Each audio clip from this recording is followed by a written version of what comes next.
सविस्तर पाहूयात। वाशिमच्या मंगळूरपीर येथल्या बिरबलनाथ महाराज यात्रा महोत्सवादरम्यान 50 रुपये तिकीट आकारून महिलांकडून अश्लील नृत्य सादर करण्यात आले।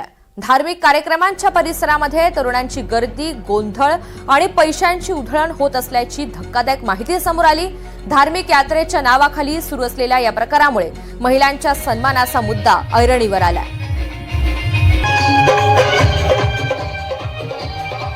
तर खरं तर बिरबलनाथ महाराज यात्रा महोत्सव हा पार पडत होता आणि याच दरम्यान 50 रुपये तिकीट आकारून महिलांकडून अश्लील नृत्य सादर करण्यात आलेलं आहे। धार्मिक कार्यक्रमांच्या परिसरामध्ये तरुणांची मोठी गर्दी झाली, गोंधळ उडालेला होता, पैशांची उधळण होत असल्याची धक्कादायक माहिती समोर आली। त्यामुळे हा कार्यक्रम नेमका कुणी आयोजित केला आणि या सगळ्या संदर्भात आता आयोजकांवर काही कारवाई होते का हे पाहायचंय।